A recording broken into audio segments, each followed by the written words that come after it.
ñu ni nee naa ñoo bokk réew mi ñu ni nee naa nanu yaatal géew bi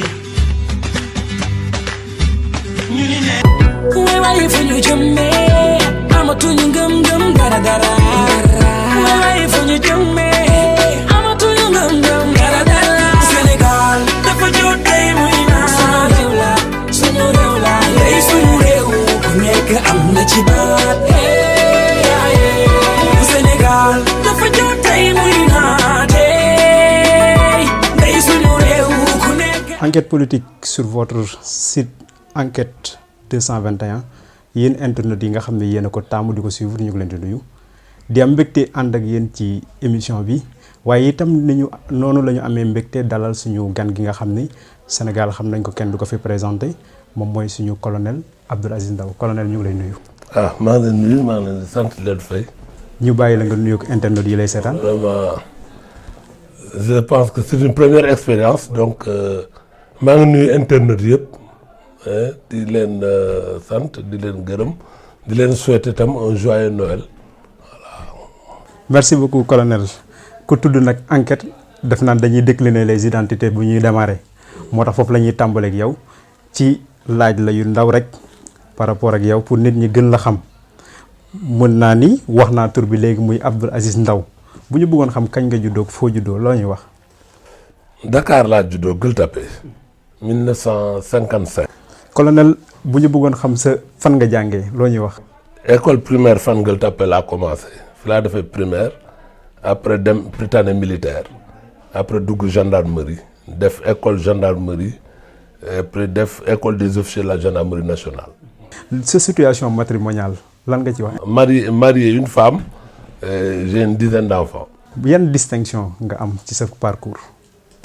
colonel la bu gendarmerie nationale. Bon, je pense que, distinction comme diplôme militaire war a am naa ko am naa tam ay diplôme universitaire ay diplôme su fekkee ay distinction honorifique commandeur de l'ordre national du Lion là commandeur de l'ordre du Mérite là am naa médaille d'honneur de la gendarmerie am naa tam 3 citations de guerre avec étoile d'argent. am naa tam ay médailles honorifiques Nations Unies CEDEAO Union africaine am naa médaille bu Koweït waaw loolu. yan langue ngay wax. anglais ak français. colonel mën naa tuuti italien. colonel lan mooy sa passe-temps favori. on passe lire. lire googu nag moo tax nga bind ay livres daanaka. lire non lire nag dama bëgg lire moom vraiment dama tàmm di lire. damay lire damay gëstu lépp nag dama koy lire am naa chance tam lire naa lu bari ubbeeku naa si daal di ut xam-xam wante bind livre bi moom ça n'a rien à voir ak lire yooyu. léegi nag bind livre ak lecture daf ñuy yóbbu ci benn domaine ñun tey li ñu bëgg a gën a waxtaanee moom mooy sa livre bi nga xam ne bindoon nga ko am na yoo xam te ne internet yu ñuy suivre bëgg nañ ko xam mais balaa boobu colonel 2014 nga ko publier ñu nekk tey daanaka fin 2018 di jëm 2019 tey ci diggante bi ndax am na loo regretté ci li nga bind. non. ndax tey am na loo ci bëggoon a changer wala loo ciy dolli. mën na am lu ma si changer mën na am lu bari loo xam ne mën naa ko changer livre bi il faut nga comprendre nit dafa am situation bu muy tollu. situation mooy comme rek livre bi pour man thérapie la dama doon faju ba may bind livre bi dama doon faju parce que li nekkoon suma biir xol su ma ko génnewul woon wax ko xëy na tey leneen la ñuy wax xëy na tey du mën toog fi di wax yow du mën taxaw tam di xool nit ñi du mën parce que livre bi ma koy bind tam da fekk ñu jiiñ ma lu bari loo xam ni si sama liggéey la si sama nekkin lépp donc livre boobu moo ma may man tam ma génne li nekk sama xol loolu su ma ko génnewul woon tey xëy na feebar naa wala stress naa wala li ma daaloon métti na métti boobu nag il fallait que man ma am force boo xam ni dinaa ko seet naka laa koy faje xëy na livre bi laa ko mënoon faje noonu laa ko faje. bi nga ko defee léegi am nga satisfaction ci li nga doon def. bien sûr satisfaction mooy nit satisfaction morale la ndax li gën a am importance mooy man suma honneur te suma honneur mooy sama fa ma jógee fa ma soxee ko ñi ma soxee ko yëpp muy samay maamaati maam ba si man ñëpp ay nitu honneur lañ man ndaw Kounda pire la donc am na loo xam ne tam nit du ko teg suma der wala nit yàqu ma ko ma toog après du ma mën xool nit ñi ndax tam responsable la dama am njaboot du samay doom rek dafa am lu ma bokk nu ma nit ñuy xoolee dama am gëm-gëm. mais léegi ko en plus militaire tam damay commander ay nit commander dafa nekk lu metti ndax booy commander ay soldats nga xam ni soldat di nga wax ba soldat dee soldat yooyu da ngay wax te ñoom dëgg dafa am importance. léegi nag bi nga bindee livre bi colonel am nga ci satisfaction parce que thérapie la génn nga li nekkoon ci yow mais ci diggante bi dafa mel ni dañu dégg ci biir am ay jafe-jafe yu ci am ci ni ñu publier livre bi ni ñu jaayee livre bi. est-ce que mën nga ci revenir livre bi waaw loolu bon xam nga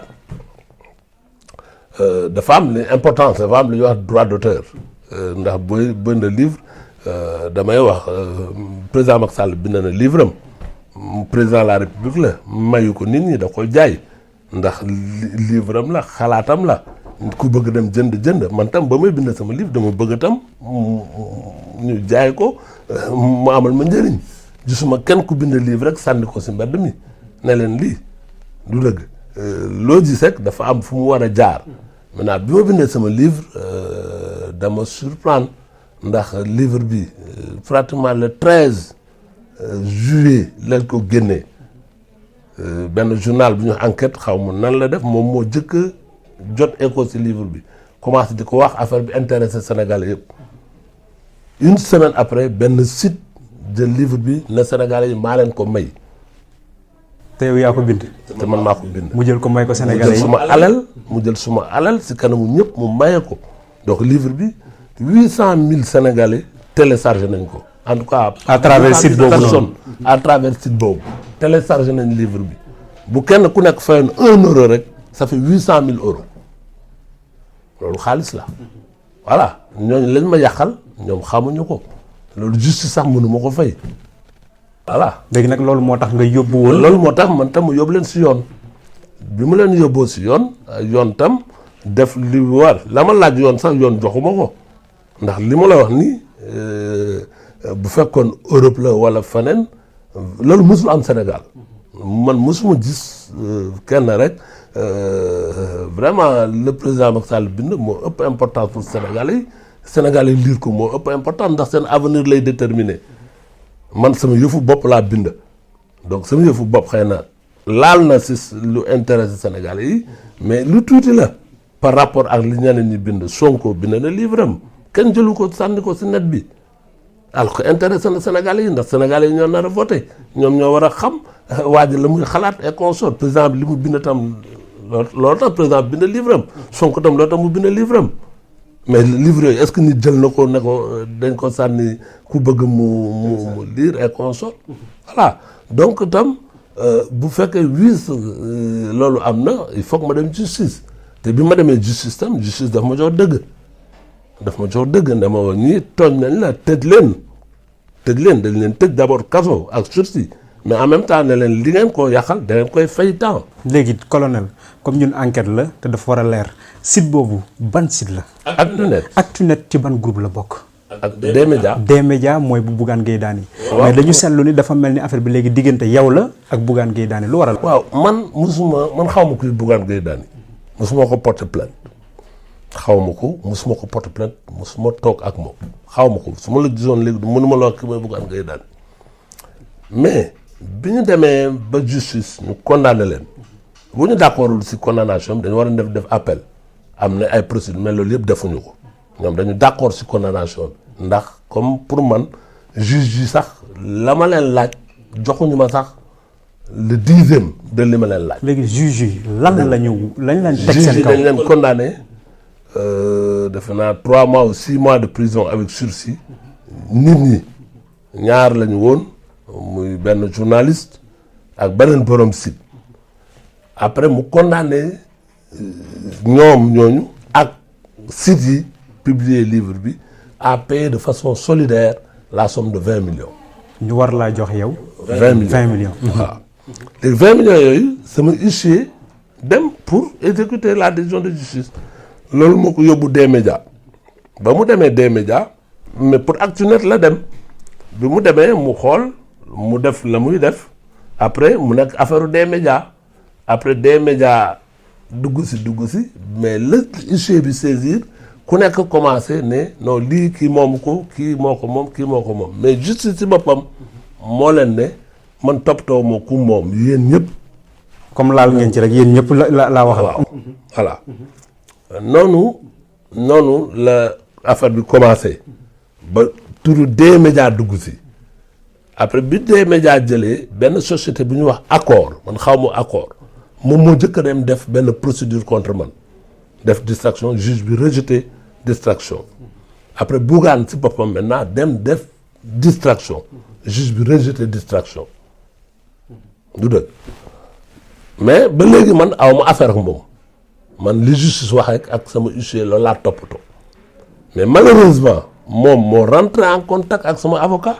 moom Bougane Gueye Dany lui-même am na mail dinaa la jox mail bi moom moo envoyé mail def ma ay proposition en tant que personne il m'a proposé na ma léegi dama lay fay 8 millions si mail bi dégg nga 5 millions la jëkk a wax avocat bi ma ne ko non pas 5 millions bu fayee 10 millions parrainage yi à l'époque ma ne bu fayee 10 millions parrainage yi mu waxanteeg avocat ba mu ne avocat bi dinaa ko fay 8 millions avocat bi def ma proposition ne ma waaw nee na da lay fay 8 millions dont 2 millions 500 mu fay la ko léegi li des mu fay la ko en 16 mois. 5 millions 500 yi des. waaw man xanaa kii du milliardaire voilà la question que je me suis posée. ma ne mais d'après ki ñu ma wax ni man dama am affaire moom ñu ne milliardaire la lu tax ma koy may fay laajuma ko li moo amee yëpp d'accord nañ pour dire mais déjà mu ne non je rejette. la proposition non laa ko rejeté ñu continuer procédure après bi ma defee ay procédure man ne sama avocat procédure yi dafa bari te damay fay ay frais avocat si laa ne avocat bi nii dama leen di poursuivre encore pour autre chose pour harcèlement ak procédure abusive effectivement justice ma laaj leen 5 millions justice accordé ma 2 millions donc bor bi léegi dootul 20 mu nekk 22 millions dégg nga justice ne leen non li ngeen def da ngeen war a fay waaj mais comme fayu leen léegi. te délai jeex na léegi. voilà daanaat 2 millions. mu nekk léegi 22 millions voilà ñu continuer di xeex ak man ay appel ay lii ay là def nañ ma ñetti appel mais le 9 septembre bii passé loolu yëpp c'est entre 2015 ba 2018 le 9 septembre defe naa la ma sama avocat ne ma léegi procédure yëpp jeex na nañu exécuter rek moo des bizarrement sama sœur ma ne ma waaw tey tës yow lañu yeewoo ma ne luy tës mu ne ma benn journal la daal nee nañ yow gouvernement bi moo la yónni ci kaw Bougane parce que Bougane candidat la à l'élection présidentielle looloo tax nga ñu bëgg ko sonal te yow ci yow la ñuy jaar. alors que le problème 2015 la woon boobu waxagul woon waxu 2014 moom waxagul woon waxu candidature. xamuñu sax candidature léegi fi mu ne nii nga topp procédure yi ba mu toll fii moom mu jàpp nii. voilà dafa am ñu la ngemb pour nga dal ci kaw. dañ la ngemb ma ne ko man ban état moom ay ngemb état bi li ma sax moom mooy weer bu dee mu fay suma retraite colonel la bu retraité weer bu dee dañ may fay suma retraite du leneen loo xam ni seq na ko état bi du ne dama rencontré membre gouvernement du ne dama liggéeyal gouvernement du ne dama seq dara gouvernement man loolu dama bëgg mu leer pour ñëpp du dëgg mais moom dafa ma amee suma xaalis man du suma retraité l'argent j'en ai besoin dama am ay charge dama am ay lii lañ may fay retraite est-ce que doy na ma loolu yëpp donc moom man nécessité yi ñaan moom lay dimbale yooyu maa leen gën nekk nécessité. moom vraiment parce que man vraiment mu ngi œuvrer dans le social. man voilà comme il œuvre dans le social man je suis retraité te à part ma retraite gisuma leneen loo xam ni nit jox na ma ko wala lii wala laa maa ngi sama sutura nag maa ngi sama ainsi de suite maa ngi suma xam-xam donc sama xam-xam boobu mooy liggéey nit du ma ko xañ. léegi colonel diggante boobu est-ce que am na ñu def médiation ci diggante bi pour affaire bi réglé wu.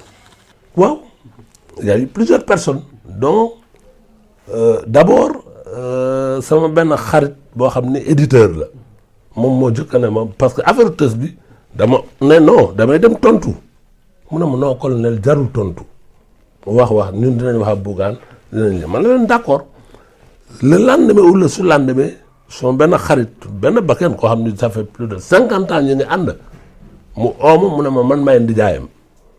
te mosoo xam ne ndijaayam la. non. topp waaw kooku ñoo daan ànd force de sécurité lañ bokkoon ainsi de suite moom moo ñëw ne ma man maay ndijaayam dama bëgg waxtaan ak yow ñu waxtaan ma wax ko man li ma xalaat jël sama avion dem Europe ma nekk Europe mu ooma ne ma waaw léegi da nga régler ñëwal Dakar on va régler ceci cela ma ne ko amul problème ma daal di ñëw ça c'est le 11 octobre passé ma jël avion pour 15 jours bi ma ñëwee alors mu ne ma waaw léegi d'accord nañ def nañ ay propositions ainsi de suite man leen d'accord sama huissier dans la semaine war na dem seeti leen mais balaa mu leen di seeti dem nañ jox ko proposition bu fekkee proposition yi normale la d'accord naa si la ma envoyé deuxième lettre officielle boo xam ni c'est au nom de des médias ils disent que bon nous on reconnaît que te devoir 10 millions plus les 2 millions. alors 10 millions yi mooy li ngeen d'accordoon. déedéet. 20 millions la tribunal wax dama bëgg mu leer. alors ñoom ñu ngi wax 10 millions 20 millions somme yooyu commencé bari est-ce que mën nga ñu expliquer. exactement nan la normalement ñoom dañ leen condamné de façon solidaire bu la justice condamné de façon solidaire c'est-à-dire yow man ak ñi fi toog yëpp ñu ñoo war a boole fay waaw léegi ma ngeen déggoo yéen seen biir na ngeen may fayee.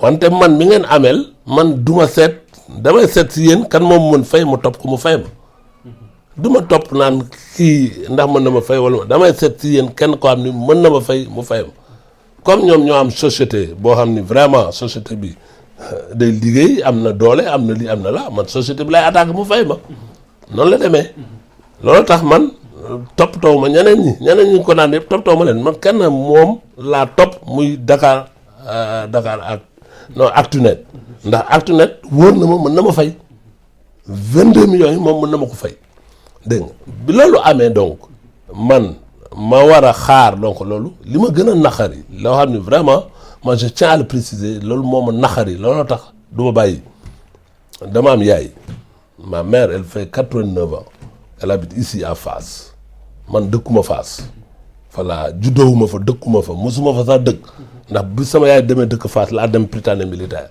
après si camp yi laa dëkk am naa kër sama kër laa dëkk am naa jabar am naa doom mais lu tax chaque vendredi 16h rek benn huissier dina ñëw suma yaay jox ko këyit. pour yow. waaw këyit bii ñu ne Actunet la moo attaqué colonel bi bu vendredi bi stop ñëw ne non directeur publication Actunet la. vendredi bi stop ñu ne des médias la vendredi bi stop ñu ne Bougane Gueye. alors di intimider maire bi noonu. te alors que moom yoonam nekku si. di intimider su yaay c'est-à-dire vous voyez intimider une mère de 89 ans ñu koy intimider bu ko defee mu naan Aziz waaw lii jaru ko ay Aziz man lii mais c'est impressionnant c'est inhumain dégg nga alors que am naa kër bu ñu demoon sama kër def loolu y a pas de problème et en douce on m'envoie des gens comme mon ami là dont je vous ai parlé mu ñëw bon à la fin kooku bi mu ñëwee ba def mooy dernière proposition des médias bi ñoo ne ma waaw ñoo léegi on va te payer 10 millions plus 2 maintenant on va te donner 1 million tout de suite et le reste on va te payer en 24 mensualités ma ne non loolu saaga la noonu laa ko jëlee man pour man lii saaga la ñii il ne me respecte pas xamuñu man may kan dégg nañ sama tur dégg nañ colonel Ndaw mais xamuñu ma ndax bu ñu xamoon may kan man xiifuma xaalis am naa ko aw ma ko xiifuma xaalis ndax am naa sutura li ëpp importance man am naa ko mooy yàlla may na ma sutura boobu doy na ma mais téye ma naan ma ay 24 mois dinañ la mosal ak non man je ne fonctionne pas comme ça na nga xam kan la ñu amal affaire moi je suis un officier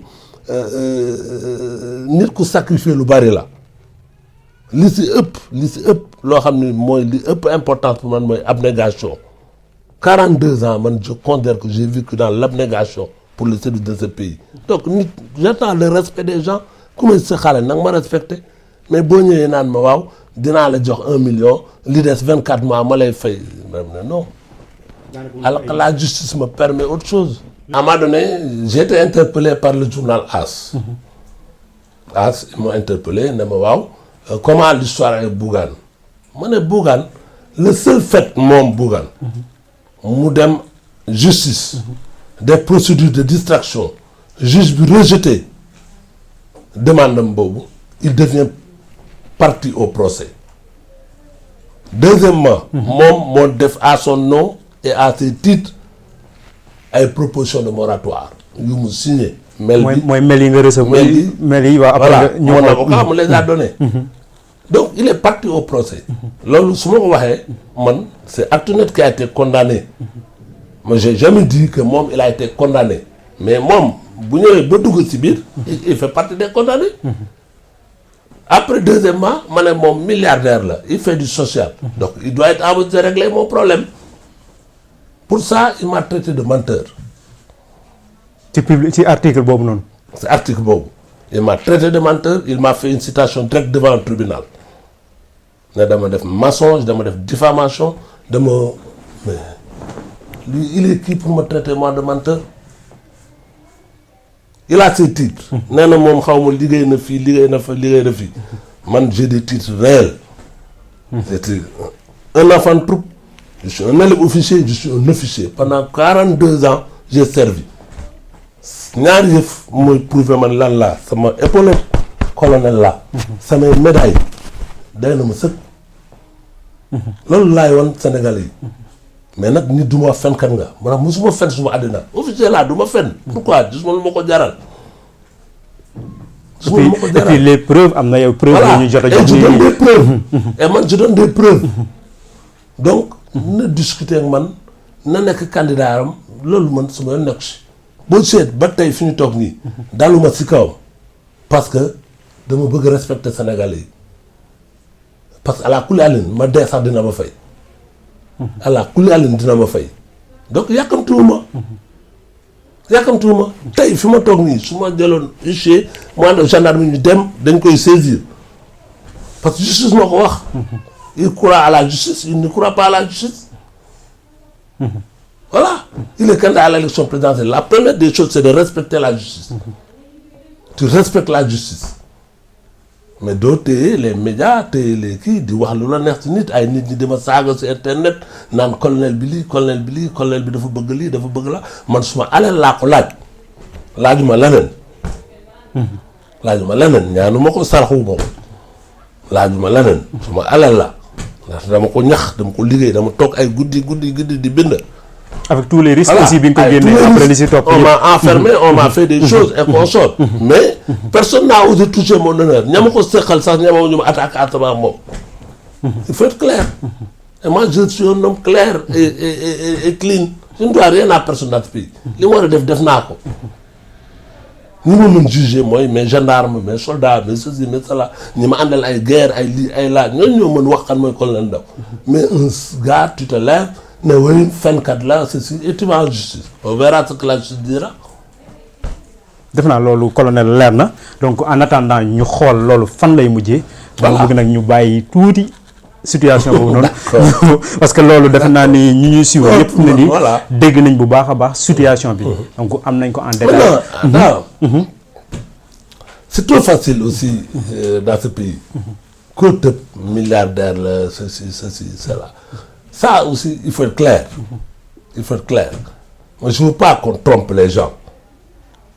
Moi, je ne trompe personne. Ba ma naan milliardaire la. nit ñi ñoo ko wax. te moom si boppam. moo ko wax ce qu'il pèse. moom moo ko wax. maintenant milliardaire dafa bari façon si dëkk bi y en a 5. nga xam ne ñëpp ay milliardaires lañ. xëy na dinaa sànni xeer. ay nit ñu bari mais c'est la vérité. Milliardaire, on peut citer des exemples. Tu peux prendre le khalife général des Mourides là. Bu ñu nee milliardaire la màggal les gens viennent lui donner de l'argent argent il y a tant de milliards loolu ñu si tabax ay jàkk di si tabax ay lii di ay la kooku bu ma nee milliardaire la amul problème pour man.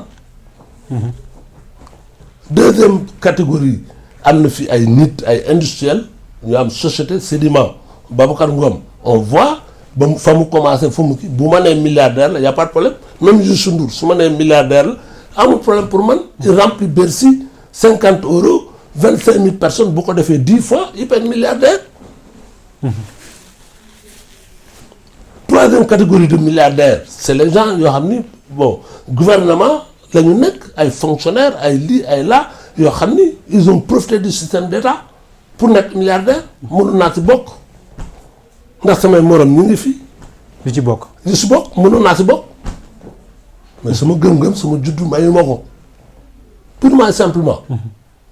ba may dugg gendarmerie c'est la première des choses que mon père m'a dit bu lekk lu la lewul te mosuma lekk lu ma lewul loolu ça am importance pour man donc il y a beaucoup de personnes fii ils ont des milliards ils ont ceci et consorts c'est l'argent de l'État c'est l'argent des Sénégalais c'est l'argent des Sénégalais ce pays souvent on oublie en 2007 quand il y a eu les problèmes de la gendarmerie man bu ñu ma attaqué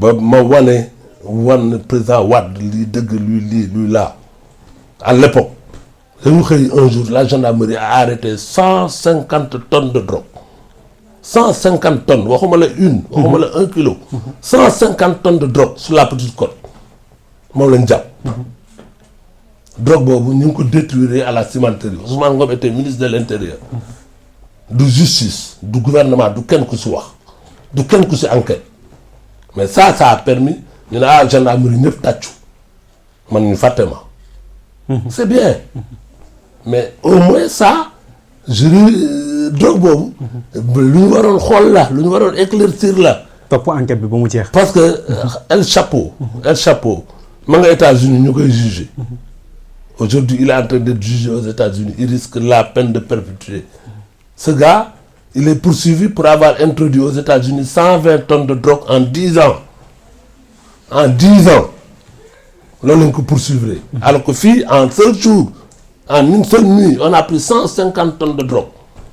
Donc il y a beaucoup de milliards. loolu mérité woon na enquête bu sori. léegi nag mu ñu dem rapidement xam naa ne léegi ñu jeexal suñu temps.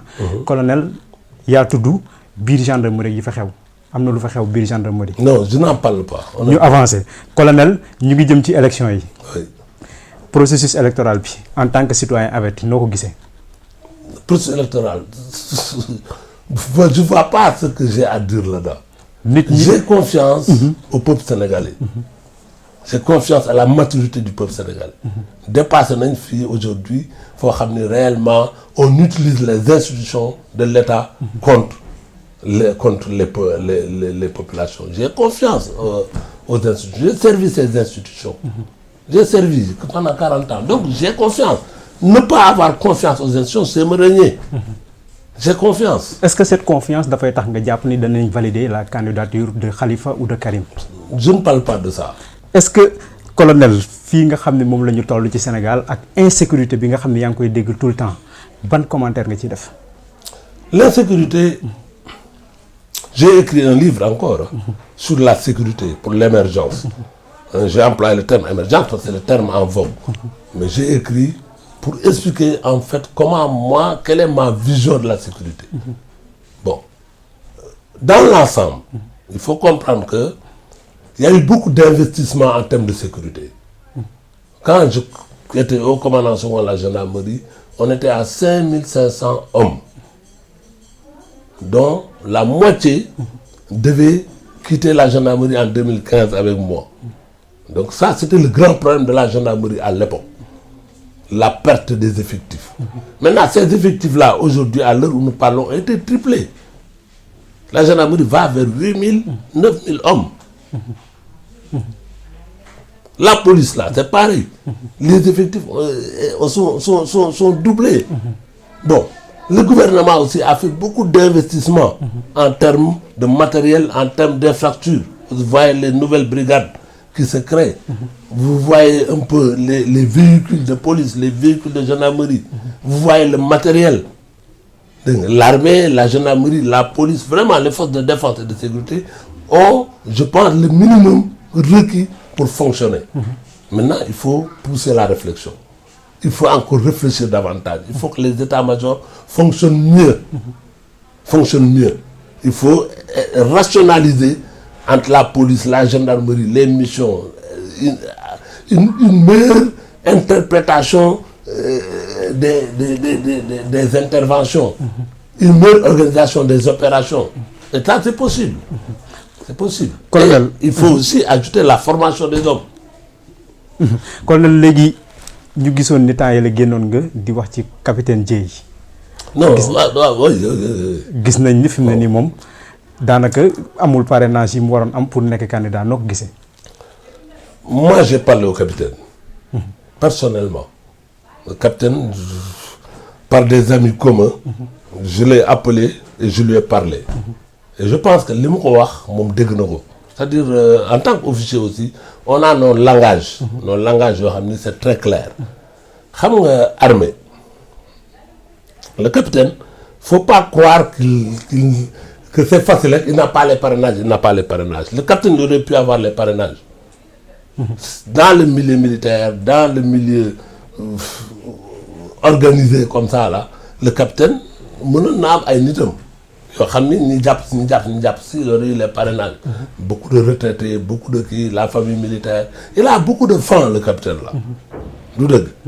Mais, à un moment donné, quand on est rentré en contact, lui et moi, il a posé des actes comme moi j'ai posé des actes. Donc, et comme d'autres officiers aussi ont pu poser des actes. Mais moi je dis au capitaine, tu as eu la chance d'être un officier. À un moment donné, peut-être, tu as arrêté ta vocation d'officier. Mais n'oublie jamais que tu es un officier. Et que le respect qui t'est dû là, c'est l'engagement, c'est le serment que tu avais prêté de servir ce pays. Donc en aucun cas, tu ne dois desservir. Et l'armée reste peut-être le ciment de ce pays. L'armée reste l'équilibre. Ce pays, il est équilibré grâce à nos forces armées. dafa wax ko ci olof continuer mën nga continuer ci olof mais nga bàyyi xel ni ci olof bi dégg nga pays bi armée bi dafa am rôle. armée bi armée nationale la. armée nationale man wax naa la pendant 40 ans nekk naa ci armée bi pendant 7 ans nekk naa enfant troupe façon xarit bu nekk am naa ko. armée bi kenn mësu fi wax ay problème ethnique armée bi kenn mësu fi wax ay problème faralante wala lii wala laa donc armée dafa am nu muy doxee et tant que armée bi ni muy doxee noonu rek armée bi day avancer te Sénégal day jëm kanam ndax armée bi mooy suñu ciment li ñuy wax ciment comme ciment ni mu nekk ci bâtiment boo see bâtiment nga tabax ba si yàgg bâtiment bi ne rës daanu parce que dafa amul ciment bu doy ñun nag Sénégal fii suñu armée bi mooy suñu ciment ndax armée bi musul bokk coup d'état armée bi musul bokk sax ci xëccoo ay lii ay la donc un gars comme le capitaine Dièye bu ñëwee day am influence dégg nga ba mu waxee moom dama ne ko moo capitaine li may bañ ak mooy nga rompre équilibre bi ñu am mu ne man moo colonel da nga bind li ma ne ko waaw man ba may bind c'est pour que ñu gën a dëgëral injustice benn am ci armée bi transparence am ci man pour man loolu tax li tax ma bind parce que dañ ma def affaire yoo xam ni ay complot la ay lii ay laa loolu mënu am ci armée fu gëm-gëm am loolu waru fa am loolu tax capitaine bi ba mu ko waxee tam dama ne ko moo capitaine xalaatal ak équilibre national bi ak li ñuy représenté y a beaucoup de choses yoo xam ni c'est interne à nous mën nañ ko régler suñu biir mais bu ñu rompre équilibre armée boobu si la capitaine bi commencé tam kii watul daal. di wàññi tuuti xadar militaire bi mu àndoon mu commencé ko wàññi. on le voyait même beaucoup plus dans les médias ça l'a peut-être desservi parce que il n'était plus trop présent parce que nit ñi boo présent wul ñu fàtte la. donc ça l'a un peu desservi Même, je pense l'avoir conseillé et il m'a écouté. Et aujourd'hui, je suis bien content qu'il n'ait pas le parrainage. Je suis bien content. léegi colonel Il est jeune, il a été bien formé, il est rigoureux, il a de l'intelligence, mais ça lui servira.